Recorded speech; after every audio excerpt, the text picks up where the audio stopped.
back. Last time we were taking a look at World War One and had you think about some of the lasting effects that's going to influence the visual arts and literature and music, and how we really understand the world and how we express that through through human expression, forms of human expression. And we've taken a look last time. We ended with the Lost Generation and how these writers, this group of writers in the 20s, felt socially adrift. And I wanted to take a look at the artistic trends that echo or mirror these similar thoughts. And I wanted to examine art before World War One, kind of leading up to some of the sentiments. Some of the artists were just taking a look at the changing society that they were in, and they were suggesting that something very bad is on the horizon. And in some ways, they were kind of foreseeing or predicting World War One. And I wanted to take a look also at another major theorist out there, Sigmund Freud, as he's taking a look and trying to understand the human condition, what motivates humanity. He comes up with his first principle, the economic model, in around the late 19th century. Really what he argues is that each individual is conflicted between our own personal desires and the desires of society, right? And he takes a look at that, what's called the pleasure principle. Those are kind of the selfish desires that we want to get out of society, and then the reality principle of what social forces or social rules are weighing upon us that limit our ability to just do whatever we want. And so he suggests that within each of us, every time we make a decision, every thought that we have to weigh our own personal decisions versus our own versus society's decision. And so he suggests that this causes a fragmentation within the psyche for us to be able to then resolve, right? He then comes back to this and amends that idea with what is called the structural model. This is his more popular idea. You guys would probably have studied this in other classes, where he suggests that there is the id, the ego, and the superego.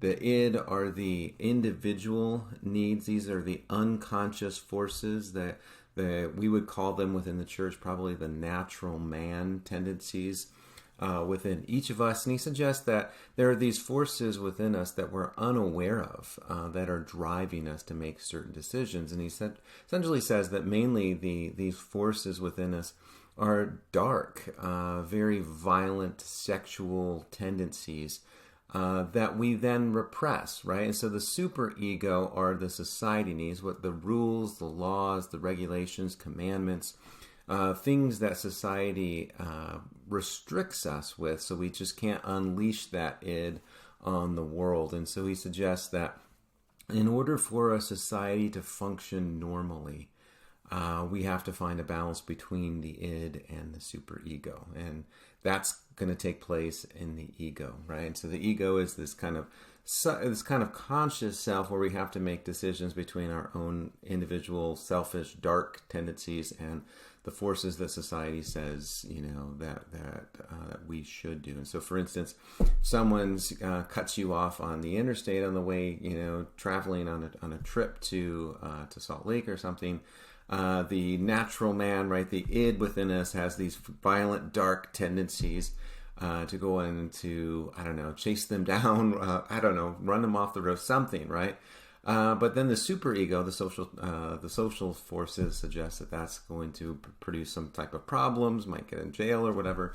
And so we eventually resolve to do something a little bit more minor within the ego. And what Freud argues is if we focus too much on the id, if we're only focusing on dark, tendencies, then society doesn't function normally. But also, he says, on the other hand, if we're only focusing on society needs and we don't focus on our own inner forces, right, we just repress all of our own individual needs, that also is going to produce major catastrophic problems. It's going to be like a powder keg waiting to explode. And so he suggests in order for society to function naturally, normally, in a peaceful, balanced, harmonious sort of way, we need to find a balance to that. And then he revisits some of these ideas in 1929 in the aftermath of World War I. and he's taking a look at what is humanity, right? How do we come to understand these ideas of what humanity is? And I want you to think about how we see some elements of Darwin, we see some elements of Marx, and we see some elements of Nietzsche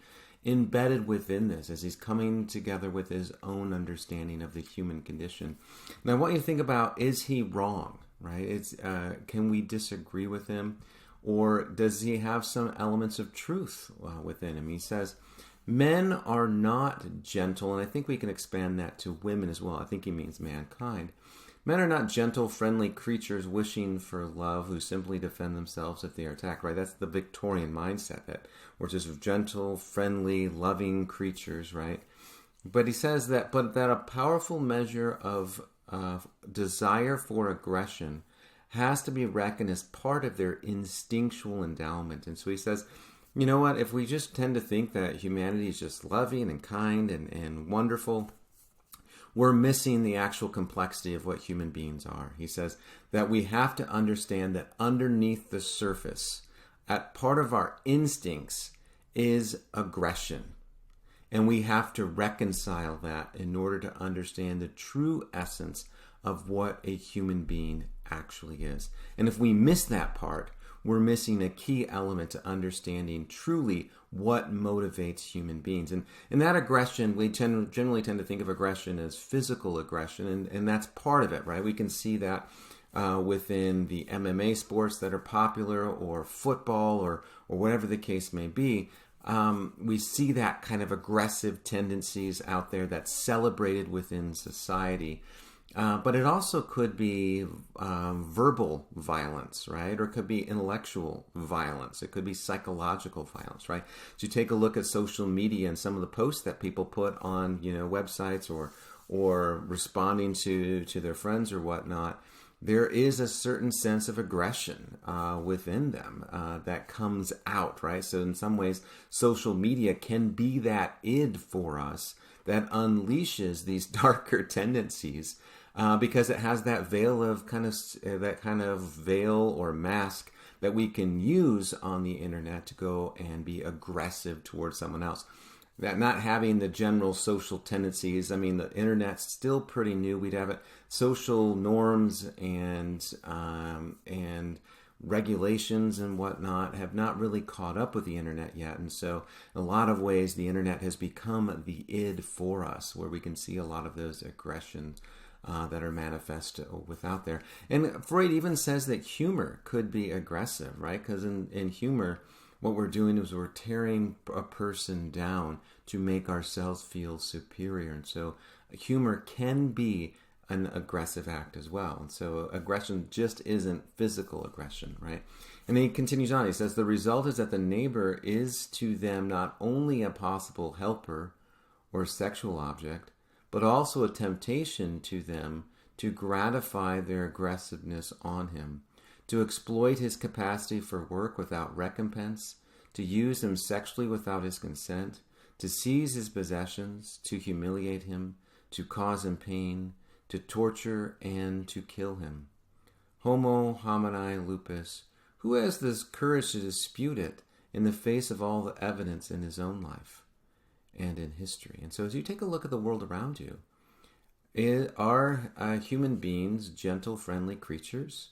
As you take a look at 2020 with the amount of protests that are out there, right? Whether they're mass protests or Black Lives Matter protests or election fraud protests, whatever the case may be, these tend to be very aggressive. Whether they're actually violent or not, they're meant to be agitative in one way or another. As you take a look at the news, either the local news or the national news or the global news, is he wrong that human beings are aggressive at our very core?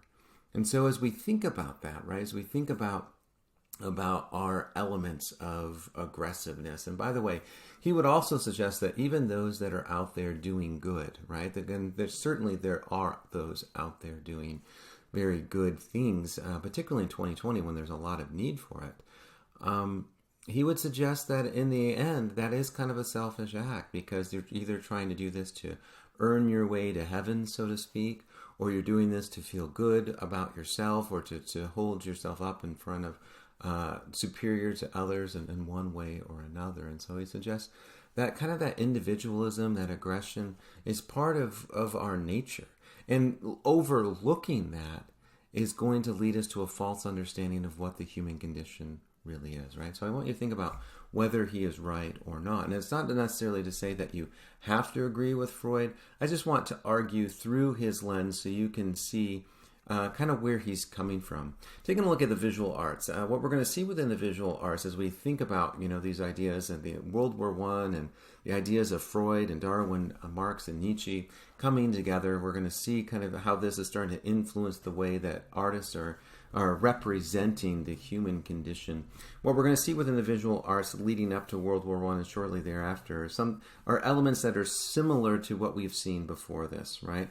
We're going to see just the same kind of tendencies within art as it moves away from representational art or visual reality towards more of the interiority of the visual artist, more of the inner minds that's going to be represented. And so you're going to see still that same emphasis more on the brushstroke rather than trying to disguise it. You're going to see more of that being celebrated. They're going to question one-point perspective. They're going to question this idea of having to represent actual exterior visual objects, or whether they can just represent a thought or an idea, an emotion within their inner mind. And they're going to seek to redefine the artist and the role of the artist through their art. And just to kind of go through, right, some of the artists that really shape the way that 20th century art is going to feel and going to look is going to be Monet and Impressionism, right? Celebrating the brushstroke, trying to create the immediacy of the moment, trying to move a little bit away from visual reality and focus more on the impressions of the mind of the artist, or the inner psyche that we see with Edvard Munch in his Scream, that this is an interior scream, taking a look at the psychological anxiety that's produced within the modern world, the ideas of coming to terms with human beings are violent, aggressive entities seeking to destroy or humiliate or exploit another individual, or taking a look at Cézanne's The Still Life of the Basket of Apples, suggesting that painting doesn't just have to be a fixed one-point perspective, just seeing exactly the image in front of you. It can be something different. And so these are going to be kind of the monoliths, the major ideas that are going to shape 20th century art. I wanted to start with Kathy Kollwitz. She's a German painter, printer, and sculptor who went to the Berlin School of Art. She had anxiety of childhood with the death of her siblings and experienced hallucinations. She lost her son, his name was Peter, on the battlefield during World War I. In the 1930s, Nazis forced her work out of museums because they found it to be ugly, absurd, and they felt that it was too Jewish, right? Taking a look at her actual works of art here. This is done in 1903, and she calls this the outbreak, right? The outbreak here is an outbreak of a mass uprising. In some ways, we could see that there is this idea of Karl Marx, that the working class, the lower class, is going to be driven to the point of the extreme where they have no other option but to carry whatever instrument that they have. And in here you see some like a little sickle here or a pitchfork, whatever instruments they have, to come together and to rise up against their oppressors. We see the idea here that humanity is kind of beaten down.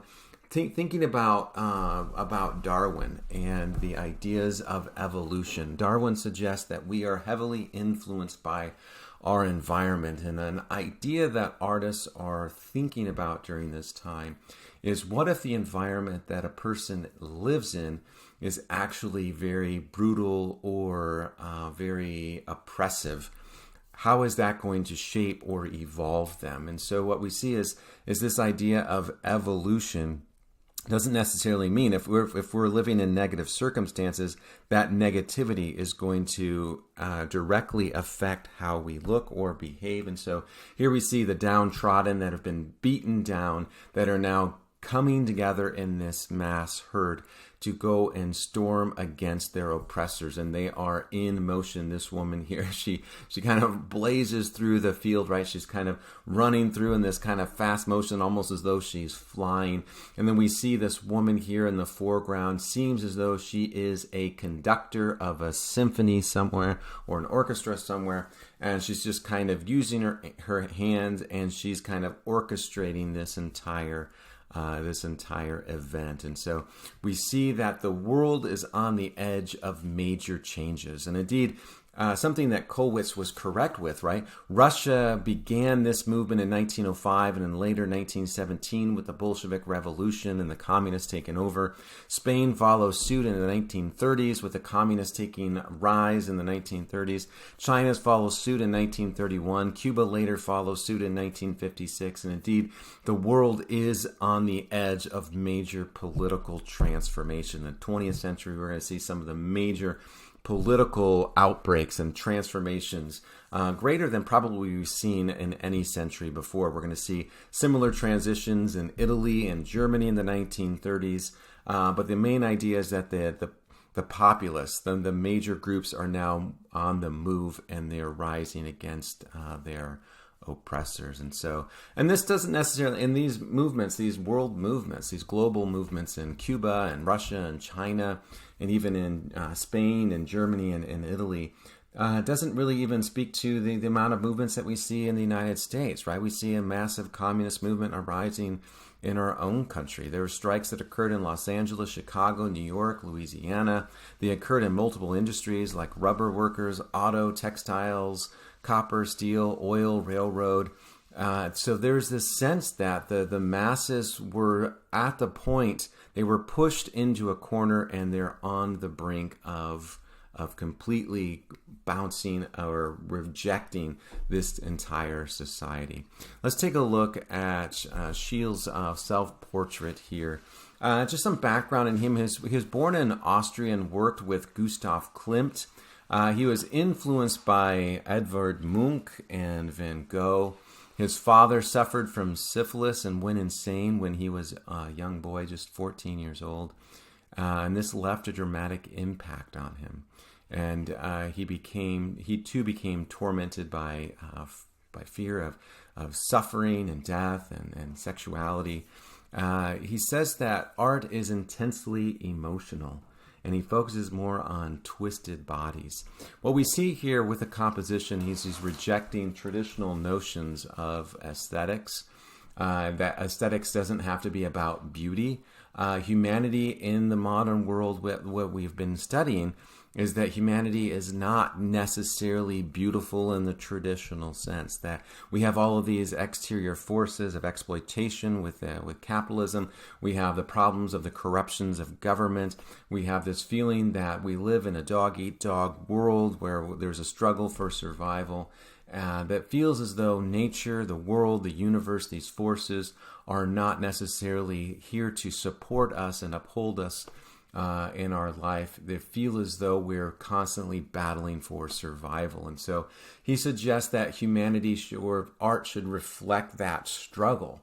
And so what we see with him as he represents this very thin version of himself, that he's emaciated, he's extremely too thin, as though he's been starving, on the brink of extinction.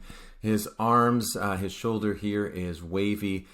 He's rejecting this idea of one-point perspective, suggesting that there's a feeling of flatness associated with the work, that this shoulder here doesn't seem to be significantly closer than this shoulder, just gives it the sense of flatness to reveal that this is a work of art rather than an illusion of reality, right? The idea of artists is not to create an illusion of reality, it's just to represent the world as they see it. But we see the culmination of the ideas of modernity. Here he's ugly, he's repulsive, he's wasting away in his dreary existence. This is the idea of de-evolution, or Freud's ideas of inner anxieties that plague the modern psyche. This is what modern existence is like. It's a struggle for survival. And so we see that his hand here is missing. He seems to be castrated. This is an emaciated frail individual that is powerless due to the tremendous forces that are against him. And so we see that there's this sense that the working class, the lower classes, are being brutalized. And the question here is, how long can this happen? Let's take a look at Picasso. Picasso is probably the greatest artist of the 20th century. And so what we see here, this is what is known as his blue period. During his blue period, he actually goes back to some traditional aesthetics. We see a more of an emphasis on one-point perspective. There's an illusion of depth within this particular period of art, and they call it his blue period because the blue hues that dominate his work, that give it a feeling of cold and suffering, and mainly he's focusing on the poor and the plight of those that are forgotten in this society that celebrates wealth, that celebrates this idea of accessibility and work and industry, and all of these are great positive elements that capitalism brings about the world. But on the other side of this are those that don't have the same access to the opportunities and resources that others do. These are the discarded, the forgotten, and he wants to kind of hold a mirror up to the forgotten to represent elements that we cannot just ignore. That there's a darker side to this that we need to be aware of, and if we just ignore it, we're going to have some major political upheavals on our hands. And some of the ideas that we see with Kathy Kollwitz is the outbreak, right? If we just continually to ignore them, then they're going to be problematic. Taking a look at this particular one, then the blind guitarist, the skin tone looks a little bit unnatural. He looks cold, sickly. What we see is that themes of hunger, cold, and poverty that are representative of his blue period. Picasso depicts here an Asian guitarist who is gaunt. He's kind of thin, just like what we see with Scheele's self-portrait.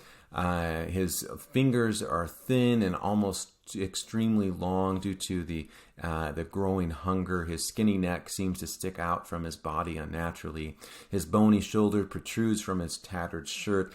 Although his head is downward and dejected, he turns to playing his guitar on the streets for his next meal. His mouth displays little emotion other than weariness. Picasso shortens the background, as we've seen during the Baroque period.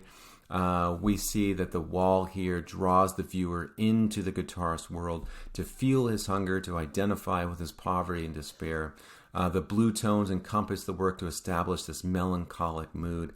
Interestingly, in each of these works, the characters display this quiet inner dignity and strength that uplifts the characters amid their dire circumstances. Picasso depicts them with a muted grace, similar to what we've seen with Manet and his philosopher, never giving up on themselves despite their bleak and hopeless environment. In the tragedy, we see a solitary family huddled together to stay warm against the backdrop of a desolate beach. There is no indication of an external world. The figures struggle for survival by themselves. There is no indication of figures reaching out for external help, and definitely no external aid reaching in to help these individuals. Part of the sadness is that these figures must face these circumstances completely and utterly alone, right? And so the idea is that they are forgotten. Society is not reaching out to help them, and there's nothing that they can do in order to rise above these bleak particular circumstances. Kind of interesting that Picasso puts himself within this period, right? Portraying himself as this hungered, tortured artist, kind of that myth that we see, really that Van Gogh encapsulates within his art. Picasso kind of takes up that mantle and portrays himself in this. But during this early period, Picasso really wasn't necessarily the wide international famed artist that he later became. And so in some ways, as he's painting in Paris during this time, he was hungry, and so he did identify with this particular crowd of people that he represents, right? This reflects the sadness and opposition of the current political state. In 1904, he moves to Paris to be more in circle with the developments of art, and he becomes more involved with the avant-garde movements. Here we see Marx's struggle for resources and exploitation of the lower classes. Capitalism dehumanizes people and reduces our value to simply our net worth. Therefore, if you don't have any money, you are not valued as much as someone who does, right? And so the question here is, as he portrays himself, is what's the meaning of this? His image here is a little bit more robust, and he's more warmly dressed than the previous two images, but his expression reflects that of sadness. There's also a difference within these two works, as his gaze is not downward, but visually engaging the viewer. His vacant gaze is a quiet desperation, causes the viewer to take part in a silent discourse of thought and feelings, as we're kind of thinking and reflecting in the mind of Picasso here. Picasso's experiences in Paris and Barcelona influenced his artistic voice, urging sympathy for the destitute and appealing to the bourgeoisie sentimentality to abstain from apathy, right? This idea of the bourgeoisie dream that you have class mobility, and therefore, because there is a thing known as class mobility that is possible, if you have not risen above your economic circumstances, it's because you have chosen not to be. Therefore, we don't need to have any sympathy for you. And he's trying to guard against that mindset, right? So that is a logical fallacy that emerges from the Victorian era that carries over into the modern world. And to some extent, it even carries over to this day. And he's trying to push against that logical fallacy, saying we can't just forget people and think that the poor have just chosen to be poor, because after all, who would literally choose just to be poor? Who would just choose to be in the street? There might be more complexity to that than just simply saying that they have chosen to be poor, therefore I don't have to feel sorry for them, or I don't have to change anything that I'm doing, right? In Picasso Speaks, he asserts that his art is not a search, but a discovery. It is not a goal, but an end, representing the truths that he discovers, right? So he's trying to represent something. So Picasso's constantly thinking, constantly reflecting his world and thinking about how to improve it, right? The Blue Period reflects the harshness of the modern world and brutality of the prevailing economic conditions in Europe at the turn of the century.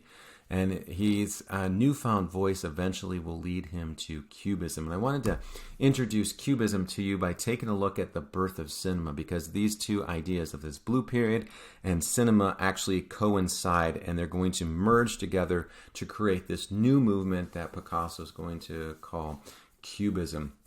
Taking a look at the birth of cinema, Thomas Edison, interesting enough, in addition to all the other inventions that he does, he invents what is known as the kinetoscope, and kine is just is short for movement, and scope is short for vision, right? So this is motion vision or motion picture, right? So, and a kinetoscope that he's inventing is like a box-shaped instrument that we see here, and then the person will look into this box, and you will see a short clip, generally about 5 to maybe 30 seconds of motion pictures.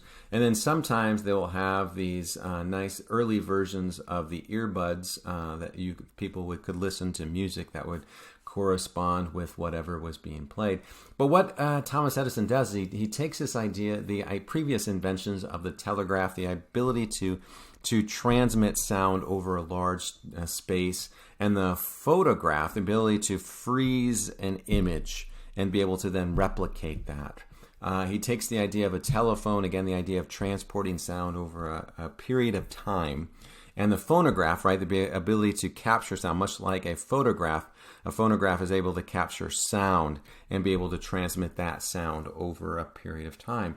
And he's kind of thinking about all these ideas and suggesting that there's got to be a way to capture motion. And I wanted to take a look at some early versions. This is the first known film that was created. It's known as The Sneeze for obvious reasons, right? So there's just a guy sneezing. And so one person would go into a kinetoscope parlor and they would watch that particular image. And so they would just go in, and this would be their entertainment, right? So they'd pay like a nickel to go in and see that, right? And so mainly Edison was selling these kinetoscopes, I think about like $1,000, so something really high. And then he wanted, and each one of them would only have one film within it, right? So they would have, one would have the kiss, one would have the sneeze, one would have something like boxing cats. You would have just different kind of images, and so this is what people would see. But this again, right? We have scientific developments that are then going to influence art, right? So he's going to take Picasso is going to take a look at this, and he's going to be heavily inspired by this particular idea. Here is the Serpentine Dance. I'm going to kind of fast forward just a little bit. Here's Sandow. He was known as the world's strongest man at the time. Sandow flexing his muscles, and Edison was fascinated by him, and he wanted to capture him. This kind of world-renowned entertainer. He wanted to capture him on film. Comet boxing. Mainly Edison's films that he does for the kinetoscope are mainly kind of vaudeville-esque, kind of have more of a carnival kind of feel to them, kind of this event or element of entertainment. There's something illegal that's being photographed here. I'll just skip through. Well, I don't know if it was necessarily illegal at the time. Here's just the barber, right?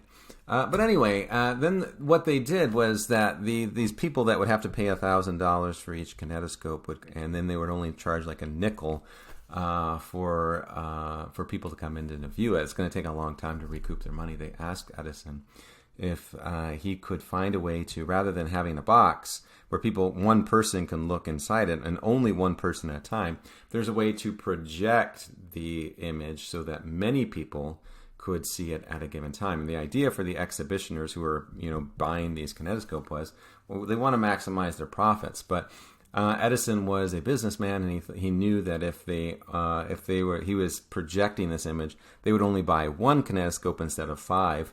And so he said, I don't think I'm interested in that. And so there were some French scientists, filmmakers, that decided to do just that. So they developed the projector. And so they're attributed to actually the birth of cinema. Cinema is a collective experience. Rather than an individual experience, it's a collective experience. And so as they were inventing this projector, using the ideas of Thomas Edison and motion picture, they also are filmmakers, and so mainly what they're representing is more of daily life, what daily life was like. This is workers leaving the station. I'll kind of fast forward this because it's not necessarily like there's a plot that's being represented. They're just recording what they see, and this is leaving the boat. Some people on a boat kind of leaving. Feeding the baby, right? Just day-to-day life of what life was like in the end of the 19th century. And so in some ways, right, it's kind of interesting just to kind of peer into that world to see some of the similarities and the differences at the time. This one's known as Watering the Garden. This one's a little bit different because we have kind of a setup here.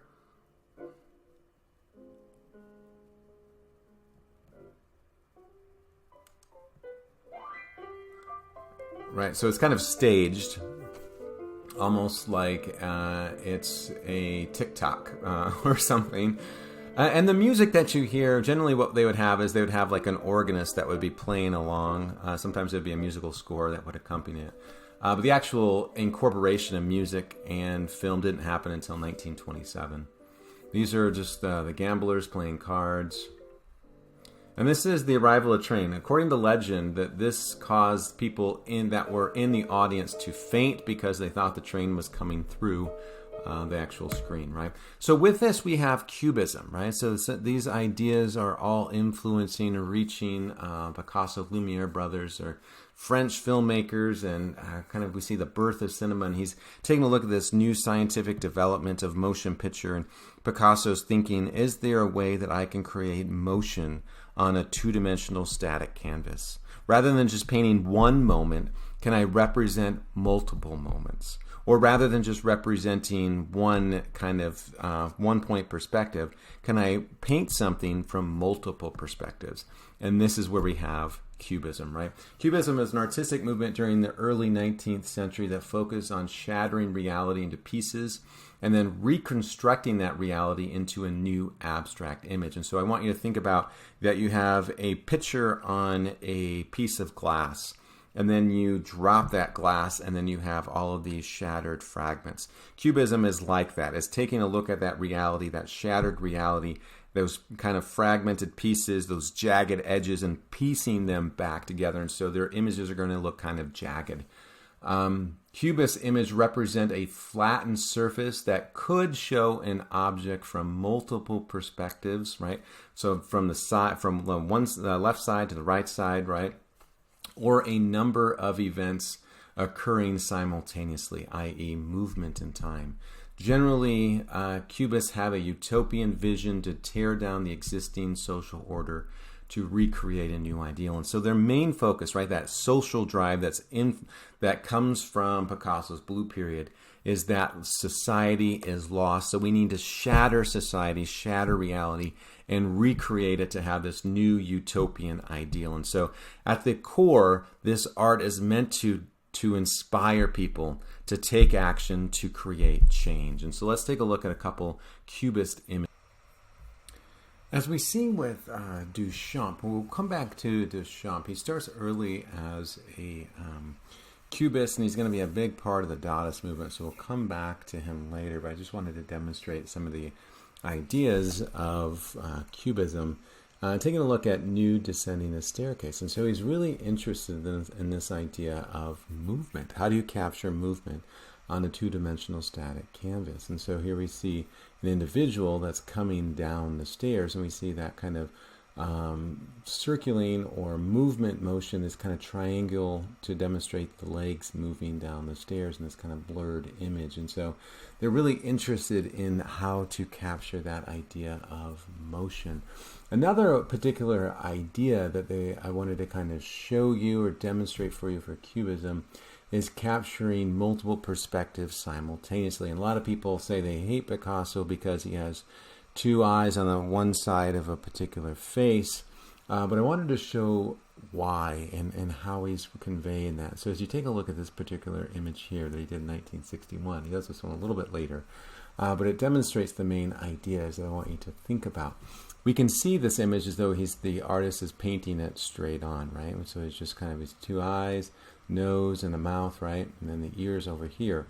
But also, not only is he painting it straight on, he's painting a profile of this particular woman where we see the nose here and the eye for the profile and then the nose. And then we're seeing the other side of the profile here with the nose and then the mouth and then the chin. And so this isn't just painting from one perspective like we see during the Renaissance. This is trying to capture a more complete version of reality, right? We don't just go around the world and just see from one perspective or one vantage point. We see in three dimensions, and so he's trying to bring that three-dimensionality to painting, right? To the plastic arts. And let's take a look at his Young Ladies of Avignon. It's also known as Demoiselles d'Avignon. Similar kind of image here that we see with this idea of shattering, fracturing the picture plane. And then piecing the fragments together. This changes the one-point perspective to create this feeling of flatness, right? We don't necessarily know if this woman here is closer to us than this woman, right? So it's the ideas that rejecting that Renaissance notion of creating the illusion of space. Picasso defies that artistic tradition by creating this flattened canvas. The brushstroke here is not clear and precise. The colors mainly are yellow, pink, blue, gray, orange, and red. And so similar to what we see with Cezanne, Picasso was heavily influenced by Cezanne and his idea of implementing more than one perspective in art. He's also influenced by his idea of a limited color palette. The idea of simplicity is something that Picasso picks up on and represents. The particular image here, this refers to a red light district in Barcelona. So it's referring to these are ladies of the night, so to speak. But what we see is the representation of the modern woman who become victims by the modern world, right? Forced into a life of denigration in order to represent what the modern world creates, some of the negative aspects of it. So a lot of people say that this is scandalous, and when this was initially exhibited back in, it was painted in 1907. I think it was first exhibited in 1912, 1914, somewhere around there. It created a riot, right? It created a riot not only because it looks different, and they didn't like the fact that they would put this that looks so different, and this is not art, in a museum, but also it doesn't look, it's not representing something pretty. It's representing something that we generally don't want to think about. We don't really want to think about how the modern world affects people negatively. We don't want to think about the ideas of prostitution and the harms that it causes. And so we generally want to sweep those elements, those unsavory elements, under the rug and just try to pretend that they don't exist. And Picasso is making us, he's confronting us with these negative aspects and causing us to reflect, now what, right? As he shatters the picture plane, creating this image, this kind of ugly, defiled image of the modern world, getting us to think about the ugliness that we are creating. But as he shatters it, he's questioning whether we can kind of take these dark elements, we can break the elements of society, these ideas of tradition, these false traditions that we have created, and create something new in the process, right? The faces, kind of, I have a little bit of questions on the faces on the right-hand side of the women that are here. It suggests an African art influence, which Picasso was studying at the time. However, some critics note that the faces also look like syphilis victims, which would fit the actual narrative of what's being represented here. The fruit generally represents, it's a motif for sexuality, fertility. But here the fruit is gray, it's been polluted, or it's been defiled. And it's kind of interesting. People asked Picasso about that African influence, the African mask influence. And Picasso says, quote, "African art, what's that?" And so in some ways he was suggesting, I don't know what African art is. But then there's pictures of him in his studio with African masks in the background. So Picasso liked to disguise his influence. He didn't necessarily want you looking a little bit too deeper. But in some ways, people would argue that the African masks could be something similar to what we see with Gauguin, and this idea maybe we need to get back to more of our primitive elements because the modern world has become too corrupt, and so that could be part of it. Another argument is this is just a representation of some of the diseases that are brought about by this industry, and I think that's also a valid point. What you need to know about Picasso is he never commented on his work, and to some degree it frustrates a lot of art historians out there who want to know for sure why he did a certain thing. But I kind of like it. I think that the opening it for interpretation allows for more ambiguity and more kind of ability to change with the times and change with our understanding. And so some people argue that this could either be, these five women that are, posing in different ways in the window, or it could be kind of true to Cubism, the same woman posing in five different ways. And so it could be this idea of motion from the same woman. And I think both of those, again, are valid understandings of this particular piece. Let's take a look at another more representative of Cubism. What we see that's more representative here is more of a monochrome, lack of, complexity of colors, right? You wanted to focus more on the simplicity of it. But here again, we see the idea of shattering an image into pieces and reconstructing these fragments into the picture plane, thereby questioning representational art. Here, Picasso breaks the traditional representation by fracturing the image to create a feeling of flatness. Notice that it seems as though the image just is random lines placed on a canvas. However, closer investigation reveals a hint of order in this seemingly disordered work. Picasso argues you can rearrange order in an image in a new way to give it a new look. You can redesign and shape it and put them together. He asserts that reality is not true reality and order is not truly order. With the impeding chaos of Europe, he finds that order and reason actually leads to disorder and chaos, which he's kind of alluding to World War II, which is on the horizon. What we see with Ma Jolie, which is French for my pretty one, is a representation of a female singer and her guitar. And as you take a look at this, you're like, what? Where is that? Right? So, but if you take a look at closer elements of this, you'll see that kind of as he's piecing these back together, you can see the fingers here. You can see the guitar bass here, and then the neck of the guitar that we see here. And so this is someone strumming the guitar. So again, that idea of motion within a particular work. This one is more of what he calls synthetic cubism. This is the idea of a collage. But again, it's the same idea of taking fragments and piecing them together. So these are actual images. He takes newspaper articles and rips them out of the newspaper, cuts them out of the newspaper, and then incorporates them within this particular work. And so here we see repurposing newspapers to create a new version of reality. And so here you see the glass here, right, that's on a table, and then the bottle of Suze that's here. But what's interesting about this work, right, so he's taking this idea of tearing down reality and restructuring it in a new way. So very similar idea that we see with Nietzsche, suggesting that this idea of nihilism, we need to tear down society to start again because we become too corrupt. And if we bring any elements of tradition over, we're only going to keep doing the wrong thing, right? If we keep doing the same thing, we're only going to get the same result. And so we have to do something different. So Picasso, like Nietzsche, is making that similar type of argument. But what's particularly interesting here is the newspaper that he chooses to use.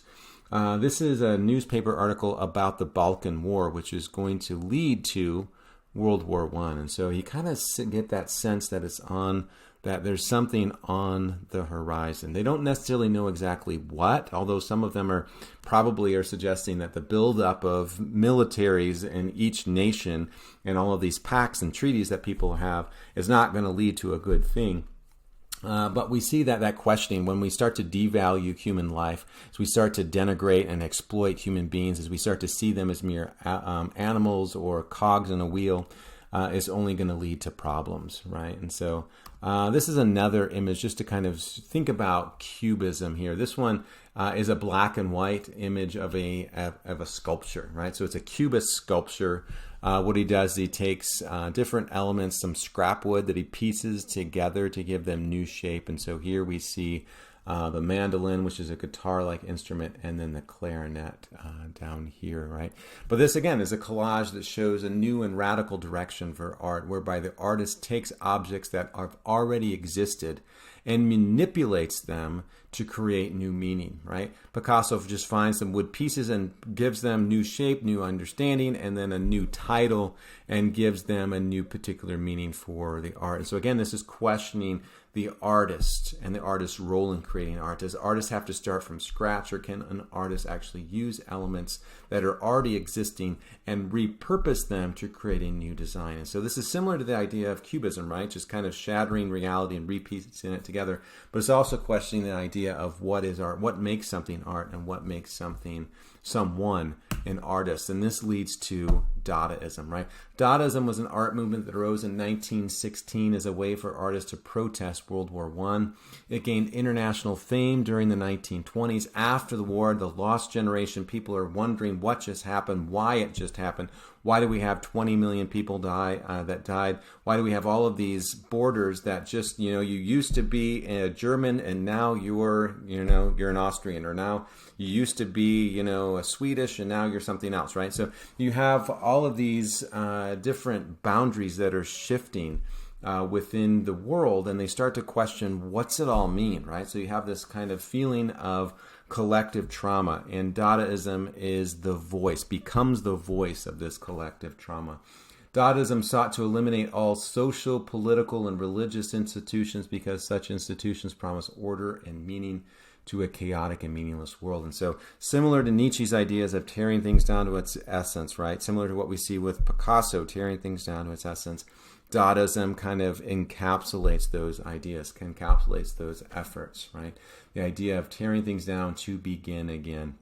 Their criticisms even extend to art because art is an institution that promotes rational meaning and order. So very different from Picasso, which Picasso saw art as a way to kind of find a utopian ideal. Maybe if people turn to artists and their insights, that they have this kind of this idea that the avant-garde artist has kind of like a quasi-prophet or quasi-visionary intellectual that can see certain truths that people miss, right? We see that with Van Gogh. We see that with Edvard Munch, right? The idea that artists are being able to see things that society misses.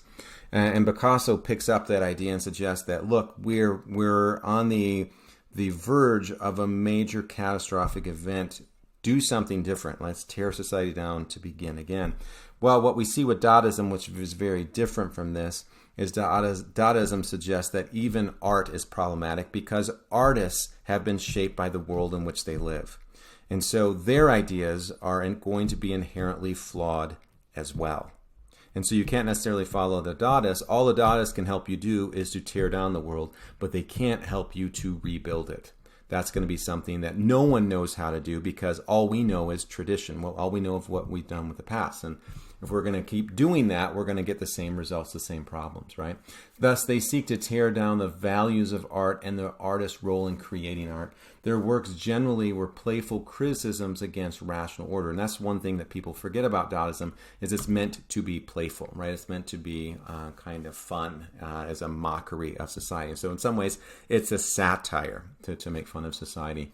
Some of the values of Dadaism is obscurity. There is no direct meaning to their works because if they impose a meaning, then they're directing society and they're trying not to do that. And so there's this obscurity. There's this being unclear within their works. And this idea of defiance, defying all institutions that promise, hey, follow me, go fight for your country, do good, and then we find out that the country is actually betraying them. There's actually corruption.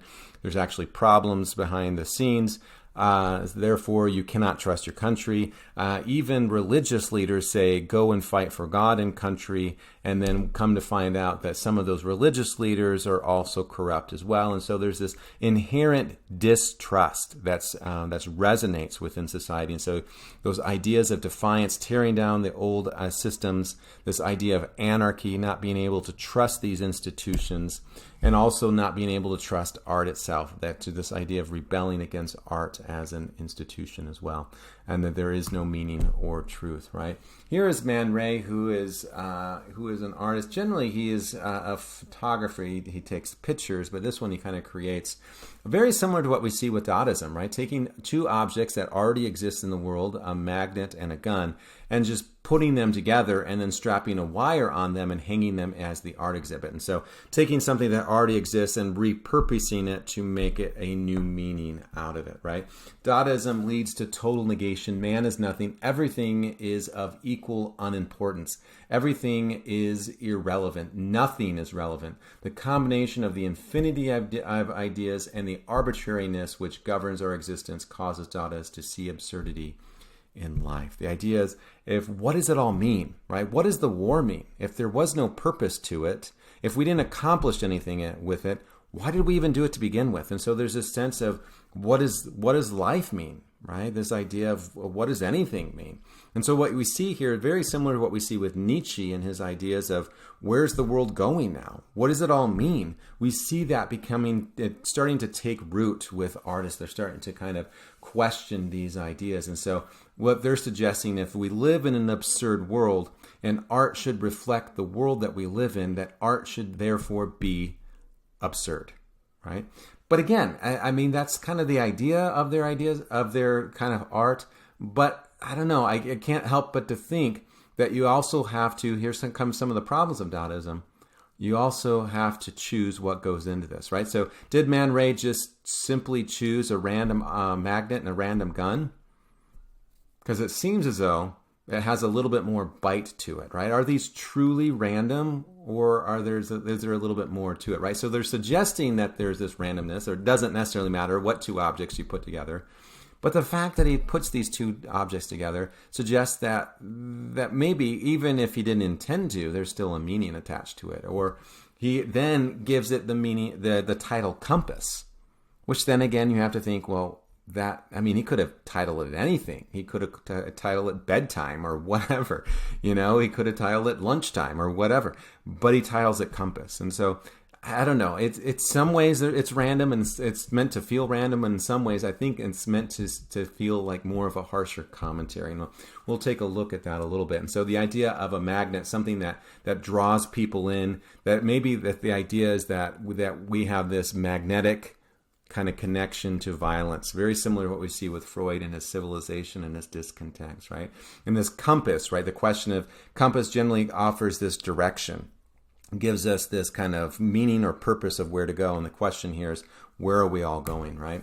What Duchamp does is he, very similar to what we see with Picasso, very similar to what we see with Man Ray, he takes a ready-made, something that's already been made, such as a urinal. He just finds this in a dumpster, takes it out of the dumpster, and then tips it on its side and gives it the pseudonym R. Mutt, dates it 1917, and puts it in an art show and says, this is art, right? The art show initially rejected that. They said, yeah, that's not art.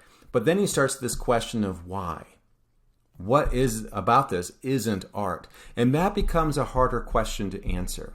Once you start to say, okay, this isn't art because, then you have to start wondering, well, what else might not be art? Or what makes this not art? Is this not beautiful? Well, I don't know, right? So that starts this question of, well, it may be, and to some it might be beautiful, right? It opens the door for subjectivity. Or the idea that art should be about ideas. Well, what about putting a urinal in a museum doesn't have some type of idea associated with it, right? And then titling it, again, the title is not necessarily random, even though it's meant to feel random. The title is something fountain, right? Generally, when we think of a fountain, we think of something that's beautiful, something that has this kind of beauty to it. But he uses this as something that is not considered beautiful in society as a urinal, right? So again, that has that undercutting value to it. So then people say, well, it's not art because he didn't create it. Right? And so he says, yes, I didn't create it, but I created the idea. Is that enough to make it art? And so then he starts this ambiguity. He starts this question of what makes something art or what makes something not art. And people start becoming a little bit more, the more they try to define it, the more they try to argue against it, the more they become confused by it, and the more they start to say, well, maybe there's something else to it. And so this idea of attacking art, right? What is the role of an artist? An artist is someone that's supposed to create something, have some type of deep, meaningful, profound insights. Here he says that maybe an artist can be someone that finds something. Maybe the artist is just someone that puts something in a museum. Maybe the object is just an average or a random object, right? So again, he's questioning these ideas of meaning and purpose. And what is the whole point of art? Does art necessarily direct us to a particular direction? This one he calls an assisted ready-made. What he does, he goes into the Louvre and he purchases a postcard of the Mona Lisa, and then he gives her a mustache, a goatee, and gives it the title LHOOQ, which in French is slang for she has a hot backside, and that's been vid-angeled, but that's the sense of what he's suggesting. So he suggests, if art is supposed to be about something beautiful, right? Let's take the most beautiful work of art in the Western culture and let's defile it, right? Is this still art? Is this still beautiful? Is this the fact that he gives it a mustache and a goatee enough to make it art? And the question again is not necessarily about whether or not you consider this to be beautiful or great or wonderful art.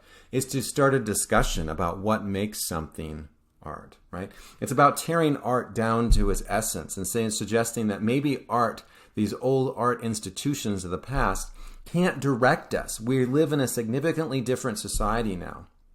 In the aftermath of World War I, or this is represented or created during World War I, with all of the chaos and anxiety of World War I and the modern world, can we turn to the past to direct us? Because the past has led us to this moment.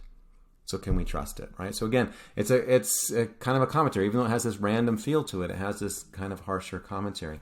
Dadaism was not just in Paris. It initially starts in Switzerland, which was politically neutral, and you have all these artists that didn't want to fight in the war coming to Zurich, and then they say, hey, let's start an art movement to protest the war, and so that's where Dadaism begins. After the war, you have a lot of artists then going to Paris, which is the artistic center of the world. But then these ideas start influencing in other places, and one of those was Germany. And I want to take a look at George Grosz and some of his images.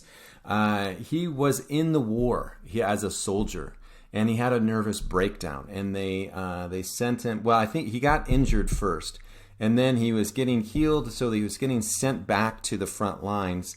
And as he was being sent back to the front lines, he had a nervous breakdown, and he spent time in a mental institution.